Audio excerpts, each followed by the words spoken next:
Assalamualaikum warahmatullahi wabarakatuh. Di sini saya perwakilan kelompok 1 akan menjelaskan salah satu media pembelajaran online yang kita gunakan saat ini. Media pembelajaran online di era sekarang kan banyak banget.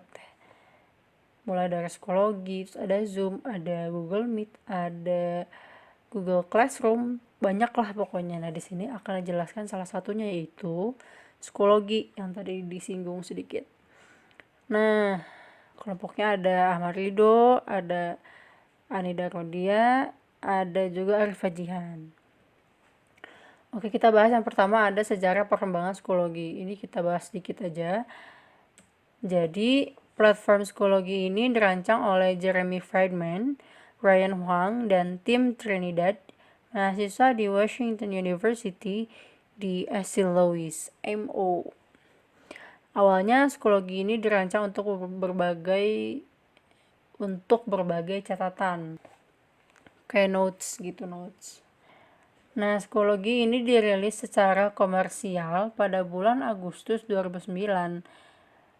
Fitur tambahan dan fungsionalitas terus ditambah dan dikembangkan. Jadi si fiturnya, kemudian fungsi dari si fiturnya itu di-upgrade. Nah, kemudian selanjutnya ada pengertian dari psikologi. Psikologi merupakan salah satu platform inovatif yang dibangun berdasarkan inspirasi dari media sosial Facebook dengan tujuan untuk kepentingan pendidikan tentunya, karena ini media pembelajaran online. Kemudian, psikologi merupakan situs yang menggabungkan antara jejaring sosial dan LMS atau Learning Management System. LMS itu seperti e-learning. Nah, psikologi ini membantu guru dalam membuka kesempatan komunikasi yang luas kepada siswa agar siswa dapat lebih mudah untuk mengambil peran atau bagian dalam diskusi dan kerjasama dalam tim.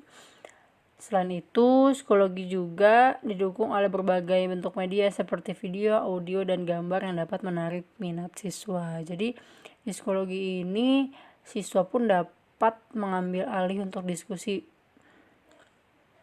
Dalam artian bisa memimpin diskusi gitu. Kemudian di psikologi ini juga kita bisa mengupload sebuah video, mengupload sebuah audio, gambar, dan juga file.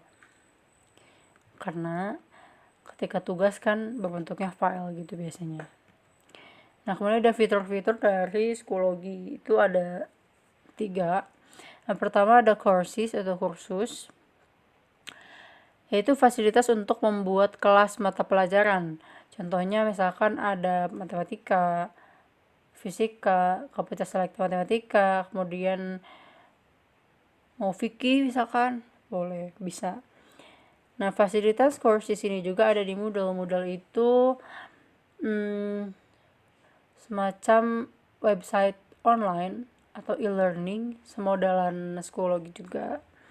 Nah, dalam course ini juga dapat menginput soal atau kuis, mulai dari pilihan ganda, benar salah, menjodohkan, isian singkat, esai, atau bentuk-bentuk soal yang lain. Jadi jangan khawatir kalau misalkan di psikologi nggak bisa kuis nih, nggak bisa ngasih nilai, bisa. Nah, selanjutnya ada yang kedua itu ada groups atau kelompok. Itu fasilitas untuk membuat kelompok tentunya. Ini juga ada di Moodle sama di Facebook. Selanjutnya ada yang ketiga itu ada resources atau sumber belajar. Jadi nanti kan misal ada file yang diupload atau sebuah materi yang diupload, itu tuh dari mana itu sumbernya. Dari diri sendiri kah yang membuat, atau dari publik, atau dari grup misalkan, atau dari aplikasi gitu. Selanjutnya ada tampilan psikologi. Nah, nanti ketika kalian masuk ke psikologi ini, entah ada aplikasi ataupun di web, tapi ini untuk aplikasi, tampilan aplikasi, ketika udah sign up berhasil, nanti muncul kayak gini. Kalau di laptop ya, di mobile phone beda lagi untuk tampilannya, karena mobile phone lebih sempit daripada laptop. Nanti ada home-nya seperti ini. Ini menu home. Kemudian di sini biasanya home itu kan semacam beranda kalau di Facebook. Jadi ketika misalkan si gurunya upload sesuatu, mau ngasih tahu sesuatu bisa di sini. Jadi langsung kebaca sama kitanya gitu, sama muridnya. Kemudian ini yang kedua ada tampilan si coursesnya. Ketika kita udah punya kelas, nanti ada di situ kelas apa. Ketika diklik nanti ada materi-materinya yang diberikan. Nah, selanjutnya kita membahas cara daftar psikologi. Nah, tentunya pertama itu harus mendownload aplikasinya, kemudian install. Itu kalau aplikasi. Tapi jangan khawatir kalau misalkan memori internal atau memori di mobile phone-nya habis, itu bisa pakai website. Websitenya app.psikologi.com. Nah, nanti di sana ada pilihan sign up dan sign in. Sign up untuk daftar, sign in untuk login. Ketika kalian udah punya sebuah akun di psikologi gitu. Nah, nanti ketika diklik sign up, kalian akan diberi 3 pilihan. Itu kalian daftar sebagai apa? Pengajarkah, muridkah, atau orang tua? Kemudian setelah mengklik salah satu dari 3 itu, kalian akan diminta mengisi nama, email, dan password ya kayak biodata gitu-gitu. Nah, selanjutnya nanti ada kolom recepta dan juga agree privacy policy. Nanti dicentang juga dua-duanya gitu. Nah, kemudian barulah kalian bisa register. Nah, setelah kalian ketik register, itu akan ada pemberitahuan mengenai konfirmasi email. Setelah mendapat pemberitahuan itu, kalian konfirmasi emailnya dulu bahwa itu benar-benar kalian yang memakai. Kemudian setelah itu masuk lagi ke aplikasinya atau ke websitenya dan memilih lokasi negara, kota, dan sekolah. Nah, setelah itu kalian sudah bisa menggunakan aplikasi itu dan dengan akun kalian sendiri gitu. Selanjutnya ada cara menggunakannya. Tadi kan ada 3 fitur ya, 3 fitur di psikologi. Nah, tentunya kalian harus tahu cara menggunakannya seperti apa. Tapi di sini akan membahas 2, si courses sama groups. Karena kita akan membuat kelas gitu, membuat room untuk menjalankan diskusi. Nah, pertama kita membahas tentang cara membuat kelas dengan fitur courses di psikologi. Yang pertama itu tentu nanti ada kan menu bar di atasnya fiturnya itu, klik fitur courses di aplikasi ataupun di website. Nanti ada pilihan create atau join karena kita akan membuat, jadi create. Kemudian nanti isi nama pelajaran, nama kelas, bidang pelajaran, dan level. Setelah itu klik create. Nah, sampai di sini kalian udah punya kelas untuk pembelajaran atau untuk diskusi. Agar bisa mengundang orang lain masuk ke kelas yang kalian buat, itu ada kode aksesnya. Nah, yang disediakan oleh fitur psikologinya atau platform psikologinya di pojok kiri bawah. Selanjutnya ada cara membuat kelompok dengan fitur grup di psikologi. Sama halnya dengan membuat kelas di fitur courses. Nanti klik fitur group di aplikasi atau di web, kemudian klik create, kemudian nanti isi sesuai perintah yang ada. Habis itu setelah membuat kelompok itu, nanti kalian akan mendapatkan kode akses untuk dibagikan ke teman-teman yang ingin masuk ke grup tersebut gitu. Untuk selanjutnya kita membahas tentang kelebihan dan kekurangan dari psikologi ini. Kelebihan yang pertama ada stay connected. Jadi guru maupun siswa ataupun orang tua bisa saling berkomunikasi gitu di situ. Nah, yang kedua itu ada extend class time. Jadi platform psikologi ini bisa digunakan kapanpun dan dimanapun gitu.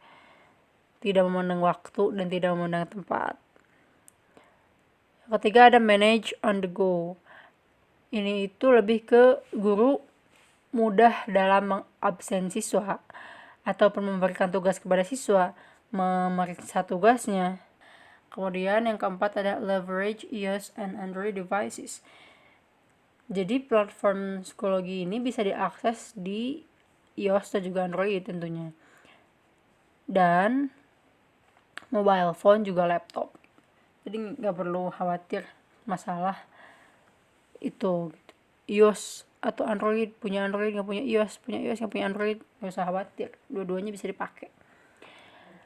Kemudian kekurangannya ada 5. Yang pertama, diperlukannya internet, karena ini nggak bisa offline, karena kan media pembelajaran online, jadi harus ada internet, sinyal bagus, barulah bisa dipakai gitu. Kedua, ada tampilan home-nya kurang menarik. Jadi ketika orang yang pertama kali masuk ke psikologi atau punya akun psikologi itu sulit untuk mengerti fitur-fitur yang ada di psikologi gitu. Yang ketiga, pengaturan bahasa yang kurang variatif. Di psikologi ini pakainya bahasa internasional gitu. Belum ada bahasa Indonesia gitu. Jadi kebahasaannya kurang banyak. Keempat, konten pada versi mobile kurang lengkap. Jadi nanti ketika kalian menggunakan di mobile phone sama di laptop itu berbeda. Dalam artian di laptop tentunya lebih luas, lebih enjoy gitu untuk menggunakan psikologinya dibandingkan dengan mobile phone. Karena kalau di mobile phone ketika kalian pencet klik menu si tampilannya itu sedikit mengganggu sebetulnya, karena ketika klik kayak misalkan gini, ketika kalian mengklik menu di Gmail itu kan ketika di HP ya, ketika di mobile klik menu semuanya kehalangin si layarnya, menu semua isinya kayak gitu ya. Seperti kalian membuka Gmail di handphone dengan membuka Gmail di laptop itu kan beda, kenyamanan juga beda gitu. Kemudian yang terakhir, kurangnya fasilitas untuk siswa jika dibandingkan dengan fasilitas untuk guru atau pengajar. Jadi kayak misalkan tadi udah dibahas tentang membuat kelas ya. Jadi yang bisa membuat kelas itu adalah instructor. Jadi ketika kalian akan membuat kelas, kalian sign up-nya sebagai pengajar, barulah bisa membuat room untuk menjalankan sebuah diskusi gitu. Nah, mungkin itu saja penjelasan psikologi dari kelompok pertama. Jika ada pertanyaan atau ada yang kurang dimengerti bisa ditanyakan. Sekian, wassalamualaikum warahmatullahi wabarakatuh.